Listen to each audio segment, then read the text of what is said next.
Então, vamos fazer essa leitura de Atos capítulo 8, a partir do versículo 5. Atos 8, a partir do versículo 5, eu vou ler aí, vocês acompanham. Descendo Filipe, a cidade de Samaria, lhes pregava a Cristo. E as multidões unanimemente prestavam atenção do que Filipe dizia, porque ouviam e viam os sinais que ele fazia. Ouvia e via os sinais que ele fazia. Pois que os espíritos imundos saíam de muitos que os tinham, clamando em alta voz. Muitos paralíticos e coxos eram curados. Havia grande alegria naquela cidade, lá em Samaria. E ali estava um certo homem chamado Simão, que anteriormente exercera naquela cidade a arte mágica e tinha iludido o povo de Samaria, dizendo que era um grande personagem, ao qual todos atendiam. Todos iam após ele, né? Todos atendiam, né? Desde o menor até o maior, dizendo, este é a grande virtude de Deus. Presta atenção que o cara não é nenhum homem de Deus, ele é a grande virtude de Deus. E atendiam-no porque já desde muito tempo os havia iludido com artes mágicas. Mas como crescem em Filipe, que lhes pregava acerca do reino de Deus e do nome de Jesus Cristo, se batizavam tanto homens como mulheres. E creu até o próprio Simão, e sendo batizado, ficou de contínuo com Filipe, e vendo os sinais e as grandes maravilhas que se faziam, estava atônito. Os apóstolos, pois, que estavam em Jerusalém, ouvindo que Samaria recebera a palavra de Deus, enviaram para lá Pedro e João, os quais, tendo descido, oraram por eles, para que recebessem o Espírito Santo. Porque sobre nenhum deles tinha ainda descido, mas somente eram batizados em nome do Senhor Jesus. Então lhes impuseram as mãos e receberam o Espírito Santo. E Simão, vendo que pela imposição das mãos dos apóstolos era dado o Espírito Santo, lhes ofereceu dinheiro, dizendo, dai-me também a mim esse poder, para que aquele sobre quem eu puser as mãos receba o Espírito Santo. Mas disse-lhe Pedro, o teu dinheiro seja contigo para a perdição, pois cuidaste que o dom de Deus se alcança por dinheiro. Tu não tens parte nem sorte nesta palavra, porque o teu coração não é reto diante de Deus. Arrepende-te, pois, dessa tua iniquidade e ora a Deus para que, porventura, te seja perdoado o pensamento do teu coração. Pois vejo que estás em fel de amargura e em laço de iniquidade. Respondendo, porém, Simão disse, orai vós por mim ao Senhor, para que nada que disseste venha sobre mim. Amém. Essa é a leitura meio longa, mas é importante fazer ela. Esse texto é um texto conhecido, né, da história de Simão, né, que tenta comprar o dom, né, dos apóstolos Pedro e João com dinheiro, né. Eu creio que quem não conhecia essa história e passou a conhecer agora, vai responder da mesma forma a seguinte pergunta. Do que se trata essa história? Se eu perguntasse aqui, todos os que já conhecem, ou os que conheceram a partir de agora, iam responder o seguinte. Isso é a história de Simão o Mago, ou Simão o Mágico, né? Na minha Bíblia aqui, inclusive, o título que tem aqui, eu acho um dos títulos que tem assim, é aquele subtítulo que fica na Bíblia, tem assim, Simão o Mago. Essa é a epígrafe que tem aqui a partir do versículo 9, Simão o Mago, né? Nas Bíblias, outras Bíblias devem ter isso também, né? Então, toda vez que a gente se referencia a essa história, a gente lembra ou fala assim, ó, isso é a história do Simão o Mago, o que tentou comprar os dons do Espírito Santo por dinheiro, né?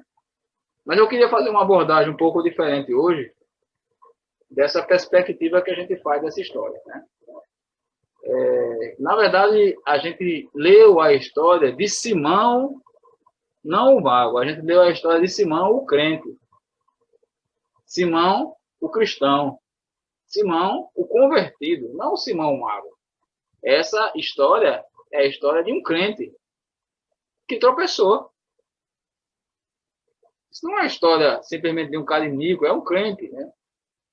A primeira coisa que a gente observa aí, está aí no versículo 9, que ao que tudo indica, ele abandonou as artes, as práticas mágicas, as práticas de feitiçaria que ele se envolvia, né? Ao que tudo indica, foi isso que aconteceu. Por quê? Porque aí nesse versículo, a gente pode ler aí, dependendo da versão, a gente lê uma diferençazinha, mas na versão que eu li para você tem assim: certo homem estava ali, chamado Simão, que anteriormente exercera naquela cidade arte mágica.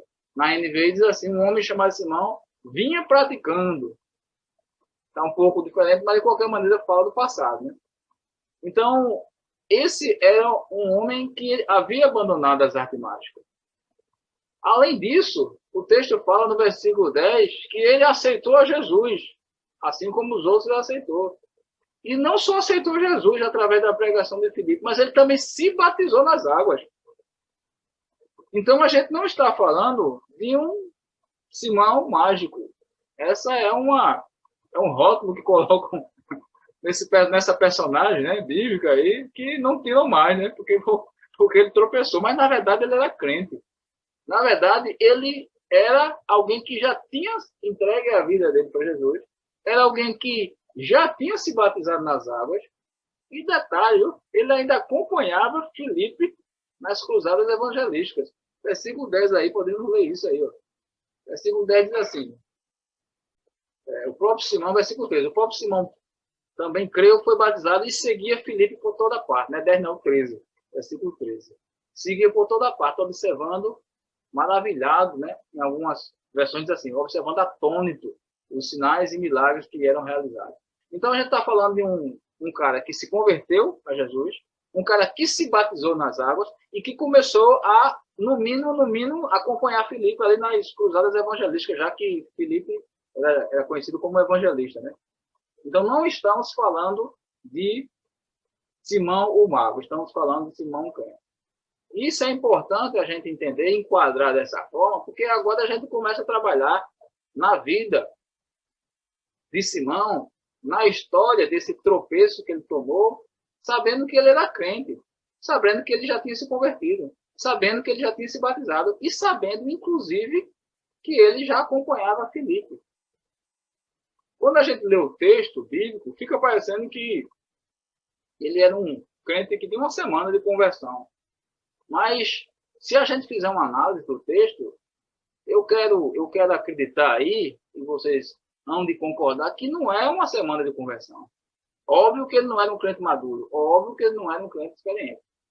Mas o texto bíblico diz que Filipe foi lá, pregava em Samaria, os sinais aconteciam, ele se converteu, depois de se converter, ele se batizou. Então, mesmo que isso tenha acontecido imediatamente, né, a gente tem que considerar que há um tempo aí. Depois ele começa a seguir Filipe nas cruzadas evangelísticas, começa a acompanhar Filipe, e ele começa a ficar espantado e atônito com os sinais e maravilhas que acontecem, dando a entender que ele viveu vários momentos, várias ocasiões com Filipe, vendo os milagres de Filipe, então ele acompanhou durante algum tempo. Quando isso acontece, a notícia chega a Jerusalém. Então, eu imagino que quando o burburinho aconteceu em Samaria, todo mundo começou a comentar, rapaz, como as coisas estão acontecendo aqui. Estava acontecendo um avivamento. Estava acontecendo um avivamento em Samaria. E nesse avivamento as notícias vão para Jerusalém. Então, eu quero também crer que essas notícias não chegam como hoje chega, pelo Zap. Você manda um e-mail. Não, alguém vai lá, se desloca para a notícia chegar. E aí há um tempo também que essa notícia chega em Jerusalém. Enquanto isso, está lá o crente, Simão, acompanhando, foi batizado, está acompanhando tudo lá. Ele é um crente, agora ele é um crente. A notícia chega em Jerusalém. A igreja de Jerusalém se reúne, toma informação sobre o que está acontecendo lá e decide mandar Pedro e João para lá. Até isso ser feito, até essa decisão ser tomada, também leva-se algum tempo. Enquanto isso, Simão ainda é crente. Aliás, Simão não deixou de ser crente. Enquanto isso, ele está lá sem nenhum tropeço. O tropeço vai acontecer depois. Ele é um crente. Está lá seguindo Filipe. Está lá vendo as coisas, está atônito com tudo o que acontece, admirado, espantado. Então, vem Pedro e vem João de Jerusalém para Samaria para conferir o que estava acontecendo. Isso também leva um tempo, essa viagem, assim como o mensageiro que foi levou um tempo, Pedro e João levam um tempo.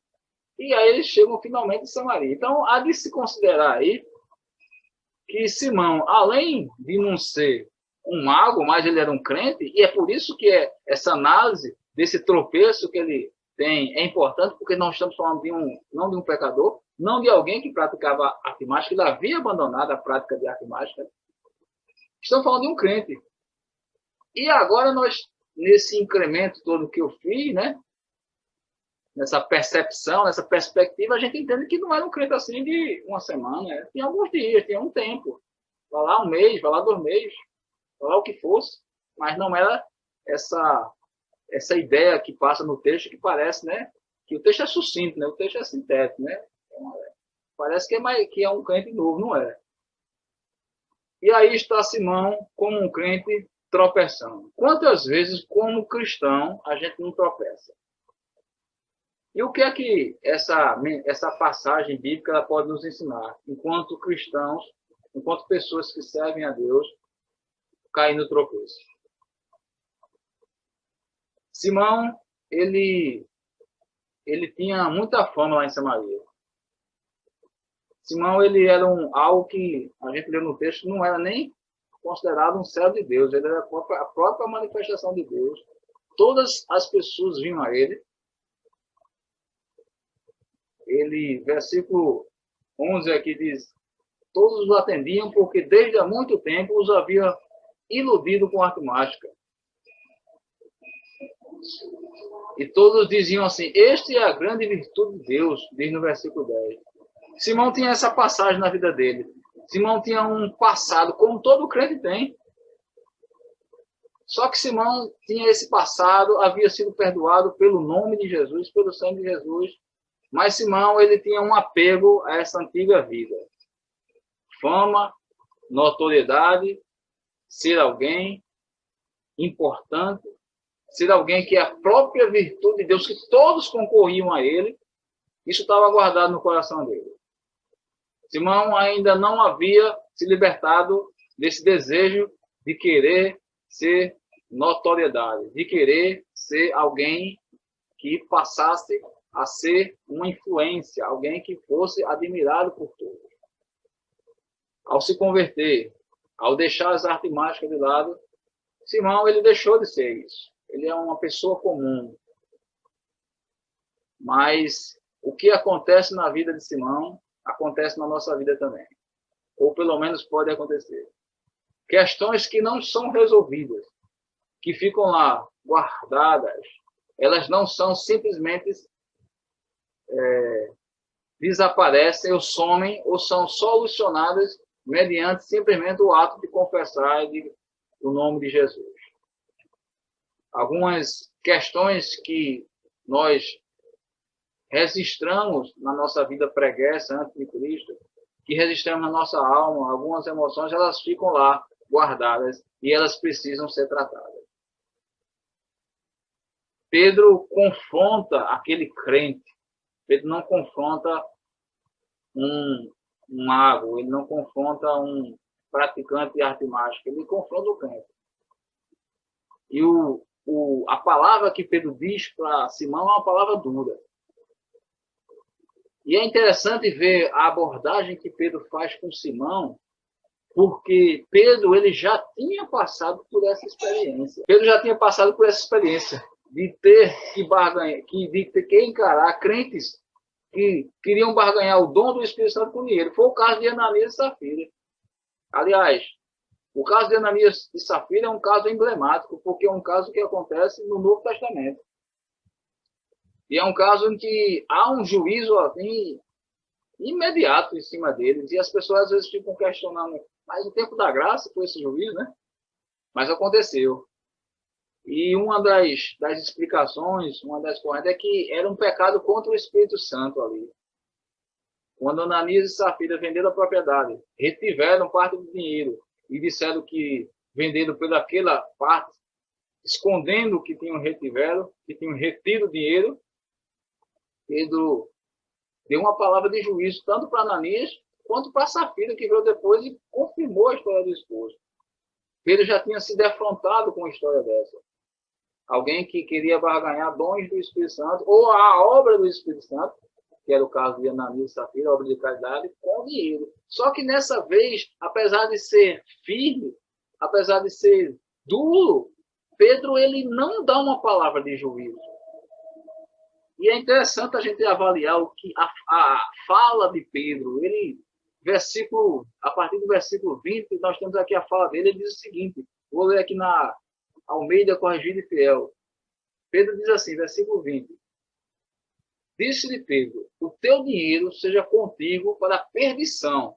Já vi uma palavra de juízo aí. Já estava pegando firme. Aí disse, cuidaste que o dom de Deus se alcança por dinheiro. Está muito parecido aí até agora com Ananias e Safira. Aí ele diz, o versículo 21, tu não tens parte nem sorte nesta palavra, porque o teu coração não é reto diante de Deus.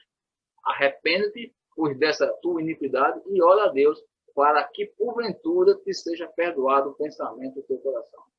Foi só pancada. Mas, no versículo 23, Pedro fala uma coisa que ele consegue discernir no coração de Simão. Ele fala uma coisa que ele consegue identificar ali na alma daquele crente. Ele consegue fazer uma leitura do sentimento que motivou Simão a fazer o que fez. Pedro talvez não soubesse da história dele. Mas lá dentro, no coração de Simão, a alma estava latejando, querendo a fama. Quando Pedro e João impõem as mãos e que o Espírito Santo é dado àqueles irmãos, a lembrança vem a Simão, ele se entusiasma, ele ainda não havia sido liberto, ainda não havia sido livre daquele desejo de ser alguém notório na cidade, alguém que as pessoas fossem até ele, alguém que fosse importante. E Pedro, percebendo isso, talvez mesmo sem conhecer a história deles, ele diz no versículo 22, pois vejo que estás em fel de amargura e em laço de iniquidade. A NVI diz, pois vejo que você está cheio de amargura e preso pelo pecado. Estava aí um crente preso, estava aí um crente detido na vontade de um passado que ele não se libertou completamente. Mas Marcelo, ele havia se convertido, havia se convertido. Mas Marcelo, ele havia se batizado, havia. Mas Marcelo, ele estava inclusive na obra, envolvido com Filipe, acompanhando e vendo os milagres, testificando, aquilo ali aumentava a fé. Verdade. Mas aquilo que estava no interior de Simão não estava sendo tratado, não foi tratado. E aquele sentimento de querer voltar a ser uma pessoa notória, aquele sentimento de querer ser uma pessoa que poderia, né, ser um dos principais da cidade, uma pessoa importante, veio no coração dele, aquilo venceu o coração dele, venceu a alma dele, e tudo que ele tinha aprendido até então do cristianismo, ele ali joga na lata do lixo, ele desperdiça por causa da atitude dele.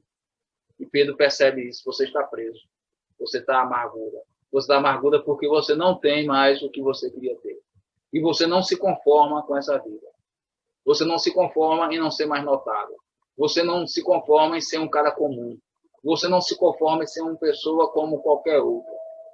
Sua alma está amargurada. Eu gosto muito da tradução da NTLH, que é a nova tradução na linguagem de hoje. Ele diz assim, veja que você está cheio de inveja. A nova tradução na linguagem de hoje pegou bem firme na tradução do texto.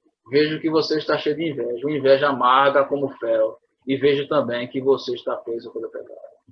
O que estou querendo dizer com isso, meus irmãos? E que é algo que a gente precisa estar atento, algo que eu falo bastante aqui, eu sei que eu falo, repito, nós precisamos ter nossas coisas emocionais, nós precisamos ter nossas curas interiores, nós precisamos remover tudo aquilo que nos impede de viver a plenitude de Deus em nossas vidas. É muito fácil, quando todo mundo faz referência a esse texto, e dizer que esse é um pecador, Simão era um mago, por isso que ele fez isso. Simão, não era um crente batizado, um crente que seguia já nas missões evangelísticas, no mínimo observando. Um crente que tinha confessado a Jesus. Um crente que não era um crente de 2, 3 dias, mas que tinha passado pelo menos algum tempo já. Era um novo convertido? Era um novo convertido. Não creio que houvesse passado nem 6 meses esse meio tempo. É novo convertido, sim. Mas me diga uma coisa, vocês, sinceramente. Vocês acham que se Simão, como crente, se ele não tivesse tido essa experiência que teve, vocês acham que seria solucionado essa amargura do coração dele do nada? Pois eu vos digo que se Simão não tivesse tido essa experiência, ele não teria oportunidade nunca de saber que no interior do coração dele ainda residia esse desejo pela fama, pelo sucesso, pela proeminência, pela autoexaltação, uma raiz de amargura ali escondida em Simão. E passaria anos e anos, ele como crente, e ele não seria tratado disso. E isso acontece hoje em dia. Nós não sabemos por quê, às vezes nós nos magoamos por tão pouco. Nós não sabemos por quê, às vezes nós nos sentimos tão desprestigiados. Nós não sabemos por quê, às vezes nos sentimos tão inferior. Nós não sabemos por quê, às vezes nós nos sentimos tão sem valor. É por isso que aquela palavra do sábado foi tão importante. Quem eu sou? E se ninguém concorrer a você? E se ninguém lhe der um elogio? E se ninguém reconhecer quem você é? E se você não tiver essa fama, Simão? Você vai estar bem, Simão? Ou vai ter uma raiz a ser tratada? O crente Simão estava passando ao léu. Isso estava deixando desapercebido e ninguém percebia. Até que aconteceu esse evento que levou Simão a perceber o que ele tinha no interior dele. E Pedro não exerce uma palavra de morte para Simão, porque ele olha para Simão e Deus dá os discernimentos para ele. Aqui fica um aprendizado importante para a gente. Quando olharmos para as pessoas, os crentes, os cristãos, pessoas convertidas há muito tempo, e ver algumas atitudes nela, peça a Deus para que Deus permita você ler o coração daquela pessoa. A pessoa vai estar presa em alguma coisa. A pessoa pode estar amarrada em alguma coisa, um trauma. E a gente tem que ter o quê? Misericórdia, compaixão, empatia. Por quê? Porque muitos de nós estamos na mesma situação. Talvez você diga, mas Marcelo, a Bíblia fala que nós somos em Cristo Jesus uma nova criatura e as coisas velhas, as coisas passadas ficaram para trás, né? Diz lá em Coríntios, né? 2 Coríntios, né? Aquele que está em Cristo, nova criatura é. Mas eu queria perguntar a vocês acham que certos traumas, certas coisas que acontecem em nossa vida, que nos marcam, são resolvidas assim instantaneamente? Onde é que está o processo de santificação que a Bíblia fala tanto? Que ele é um processo, ele é desenvolvido. Não estou falando de salvação. E nem estou falando de culpa de pecados. Os pecados são perdoados. Eu estou falando de feridas, de emoções, de coisas que precisam ser tratadas e não são tratadas. Esse texto de nova criatura, se você for olhar, ele não abre espaço para a gente fazer uma aplicação e dizer que nossos traumas, nossas doenças de alma foram embora quando a gente se entregou a Cristo. Porque se você olhar o texto, ele está falando sobre a forma com que nós devemos olhar as pessoas agora e olhar as pessoas que se converteram. Ele diz, olha, você não tem mais que olhar as pessoas com um olhar de segunda a carne, segunda essa na carne. Porque em Cristo Jesus são novas criaturas. Ou seja, tem uma perspectiva positiva porque ela tem uma identidade. Mas isso não significa que os traumas, as dificuldades, as coisas que tanto da vida pregressa, como ainda mesmo depois de convertido, situações que nós vivemos que deixam raízes de amargura, como deixou em Simão, ou outras coisas mais não precisam ser tratadas. Sim, estamos falando de um crente, Simão, um crente, que estava com isso daí. E apesar de eu falar e explicar várias vezes, esse texto, para mim, ele é muito forte, porque ele fala sobre isso. Ele fala sobre um crente. Apesar das pessoas não reconhecerem Simão como um crente na Bíblia. Nós, outra vez eu digo, não devíamos nos espantar quando falamos sobre isso. Lá em Lucas, no capítulo 4, conta, relata, descreve ali uma narrativa de que Jesus entrou no templo um dia de sábado. Ele pegou um rolo, um pergaminho para ler a Escritura.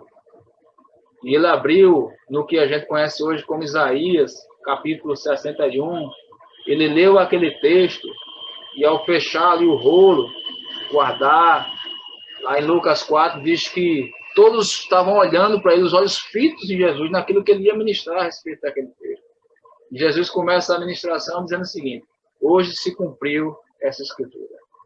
O texto lido em Isaías 61, Jesus está dizendo, ó, esse de quem se fala aí sou eu. Hoje se cumpre aqui essa Escritura. E se vocês abrirem o texto em Isaías 61, eu vou abrir aqui para ler. Isaías 61, ler o que Jesus leu lá e o que ele disse que se cumpria nele, aquelas palavras.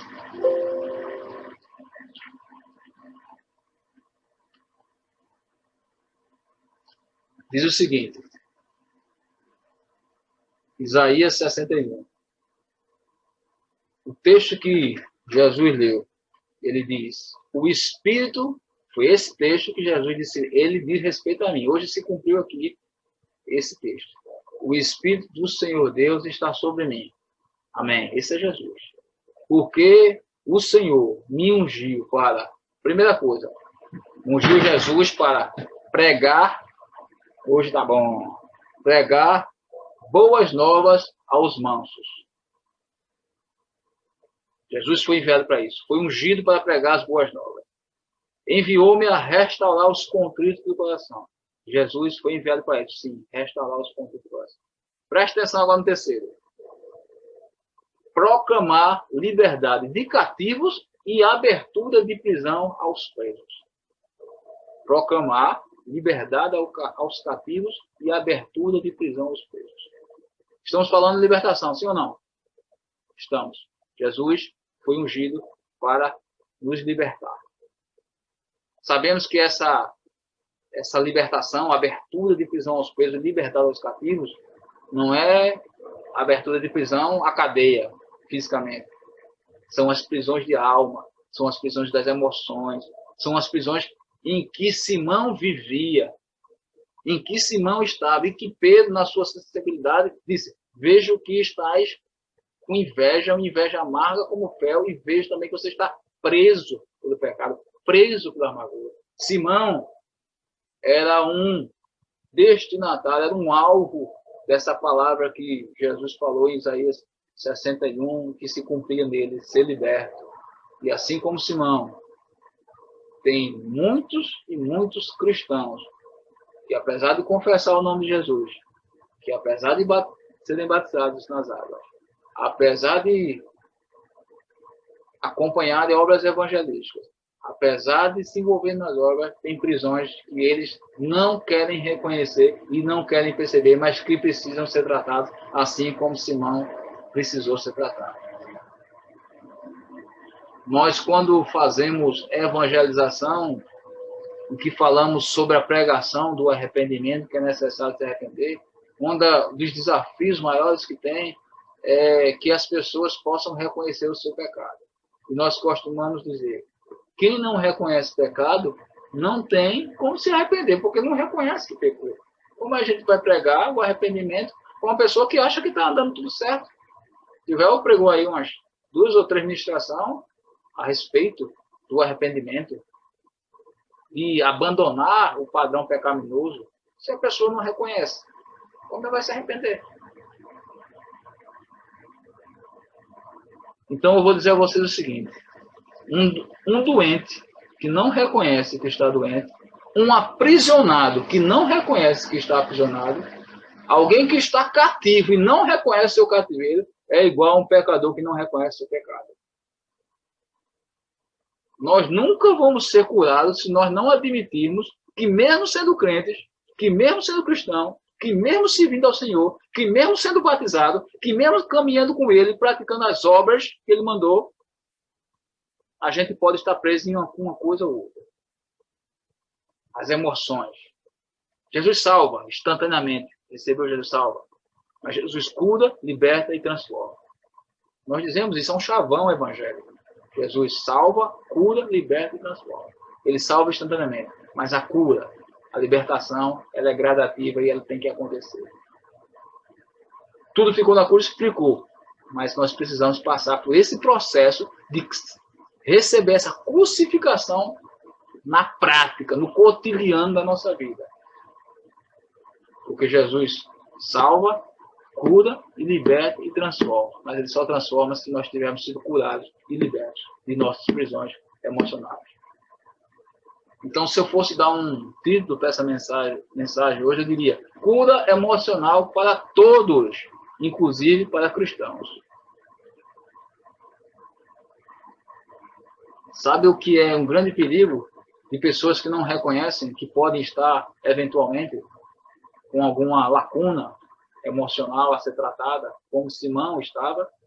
É que essas pessoas, elas estão envolvidas na obra, estão envolvidas com o reino, e é muito provável, é muito capaz delas começarem a reproduzir um evangelho também doente, porque elas não reconhecem a sua doença, não querem se tratar, não querem receber a cura na alma, ficam presos dizendo que são uma nova criatura, como se isso acontecesse instantaneamente, e como se textos como Isaías 61 fossem desprezados, não fizessem parte da Bíblia, como textos como esse que a gente leu de Simão, que um crente que aconteceu isso, não existisse na Bíblia, um crente não pudesse passar por isso, e elas ficam doentes e ficam reproduzindo o evangelho doente.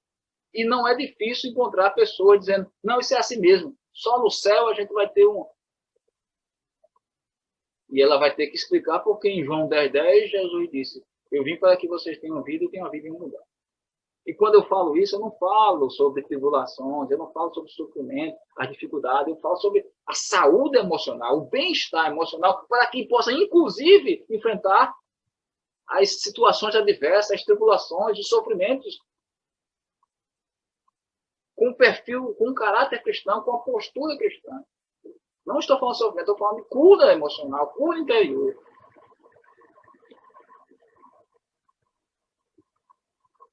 Deus dá recursos para a gente, para nós sermos curados no nosso interior. Deus dá recursos para a gente ser curado emocionalmente. Vamos ver aqui na plataforma, temos psicanalistas, temos psicólogos, temos pessoas com experiência na área de aconselhamento e libertação. Eu estou cansado de assim, até lembrar quantas vezes Deus me deu a oportunidade de participar de um seminário de cura, de participar de uma ministração sobre cura. Nós temos a palavra que nos cura, nós temos o próprio conselho de Deus que nos cura, que nos liberta no relacionamento individual. Quantas vezes eu mesmo já passei pela experiência de Deus dizer: ó, você está sendo orgulhoso, você é orgulho, por isso que você fica assim. Ah, a pessoa lhe falou, você está achando que a pessoa é que foi mal, você é que está absorvendo isso, porque no seu interior você tem um complexo. E você recebe aquela palavra como se fosse verdadeira, você não sabe quem você é. Cura, libertação. É mesmo, Deus. Eu não posso receber essa palavra, eu não posso ficar triste por isso. Quantas vezes Deus falou no meu coração: você está triste porque você não foi elogiado. Você está triste porque você tem expectativa nas pessoas e as pessoas não reconhecem e você fica triste por isso. Quantas coisas, quantas ministrações individuais Deus dá recursos para a gente, de todas as formas, para que a gente possa ser curado no interior. E por incrível que pareça, por ironia ou não, esse Simão, rotulado nos textos escritos aí, nas pregações da fora, rotulado como um mago, como um mágico, como um praticante de artes mágicas, que todo mundo esquece que na verdade ele era um crente, por incrível que pareça, é ele que fecha essa palavra de hoje, essa ministração, dando um exemplo do que se deve fazer. E ele faz isso no versículo 24 do texto que a gente leu. Sabe o que ele faz? Ele pede ajuda. Ele diz a Pedro: orai por mim para que tal coisa que disseste não aconteça, não se suceda as coisas que você disse. Orem por mim. Ele pede ajuda. Nós precisamos pedir ajuda, como Simão. Simão não discutiu.